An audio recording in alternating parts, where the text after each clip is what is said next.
Hai Bunda, Assalamualaikum. Selamat datang di channel Gria Laktasi.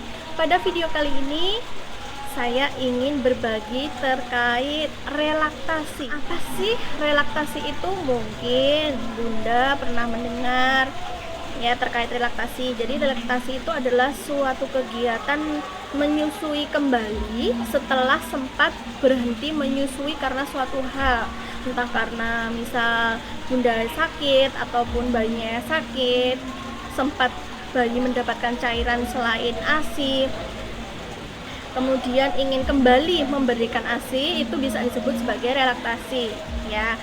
Nah, relaktasi itu ada dua sebetulnya. Relaktasi yang hanya ingin kembali menghasilkan ASI, memberikan ASI, tidak peduli cara pemberiannya seperti apa, pokoknya yang penting bisa memberikan ASI kembali, ataupun relaktasi ingin harapannya itu bisa menyusui secara langsung kembali.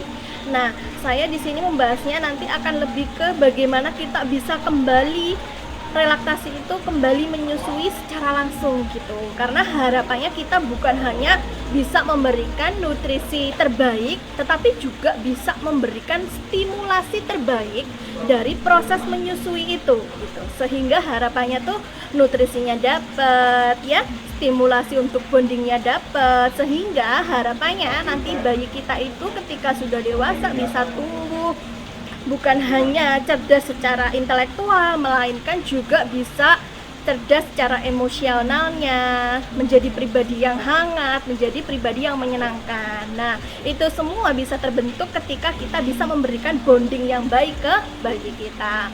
Nah, langsung saja yang pertama biasanya yang saya ingatkan ke para momis, ke para bunda, bagaimana sih caranya relaksasi gitu ya.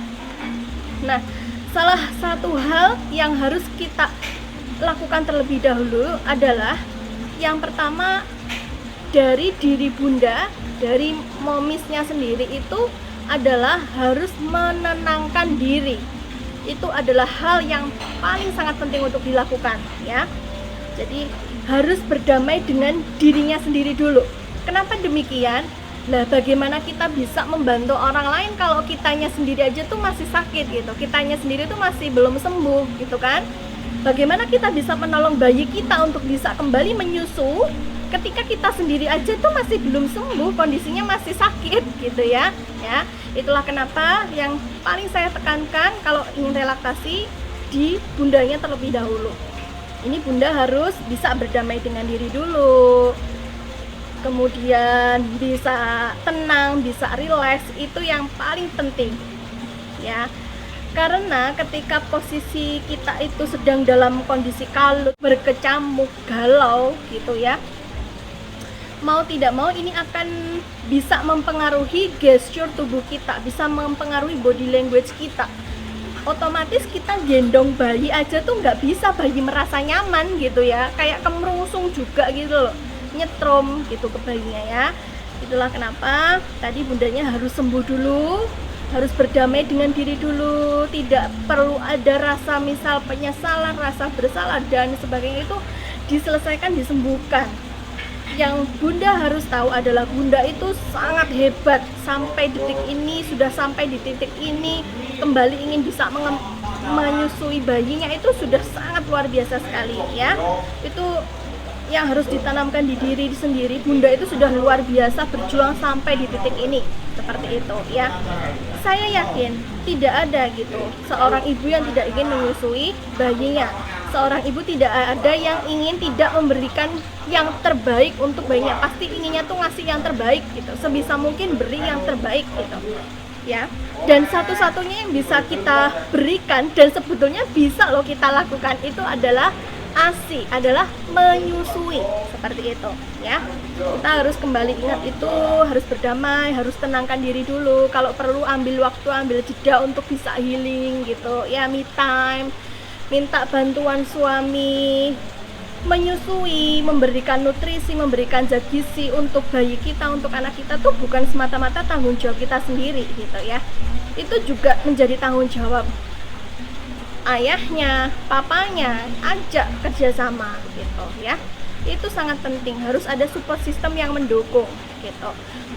ibunya yang di rumah, saudara yang ada di dalam satu rumah itu juga sangat mempengaruhi. Jadi sampaikan, saya ingin kembali menyusui, saya ingin kembali memberikan yang terbaik untuk bayi saya. Jadi tolong bisa dukung saya, support gitu ya.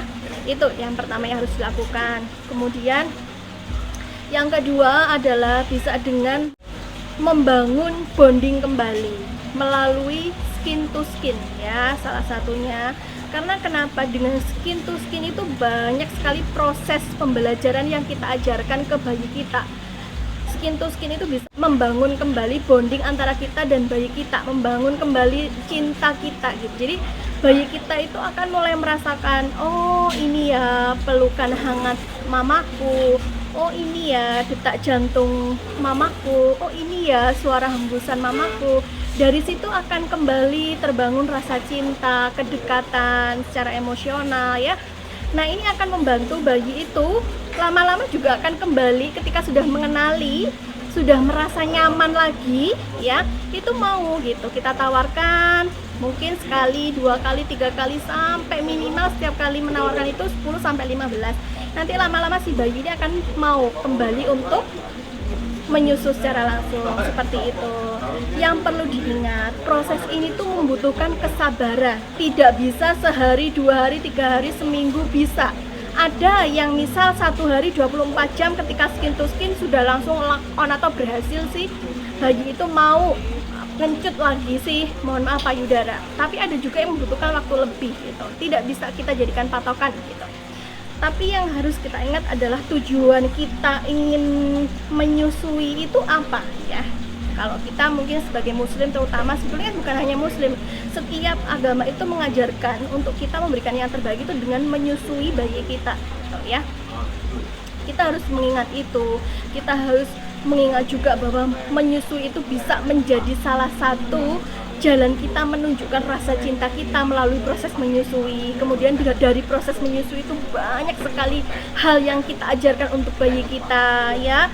Tadi hubungannya sama kecerdasan secara emosional, bayi bisa merasa secure ya, itu ketika dari kecil itu dia mendapatkan bonding yang baik, salah satunya dari proses menyusui itu, seperti itu gitu. Itu kita harus kembali memahami, kita ingat, kita jadikan motivasi itu seperti itu ya.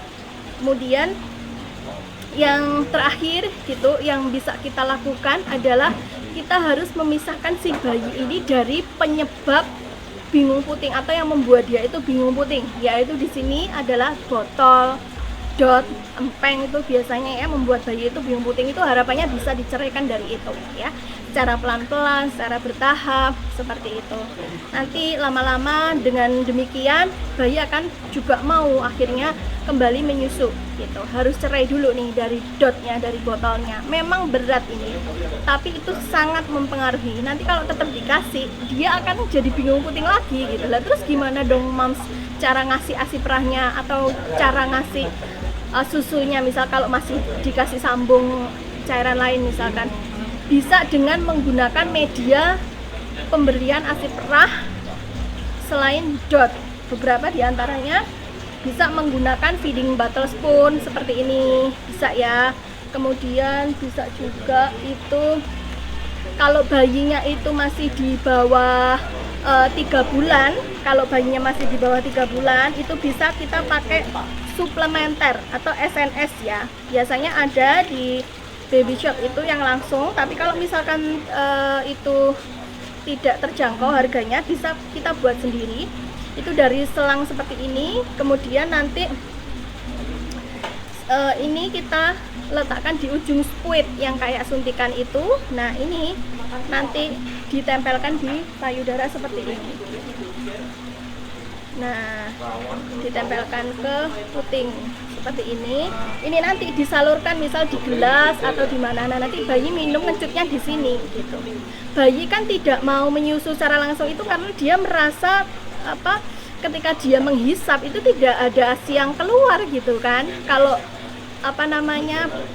sudah lama tidak disusukan, biasanya kan produksinya menurun ya, otomatis dia merasa aduh kok nggak mau keluar gitu. Padahal dia terbiasa pakai dot yang notabene dia tidak perlu kerja keras aja cuman dincut gitu sudah bisa keluar sendiri. Nah, itulah kenapa kita harus ceraikan sama dotnya itu ya.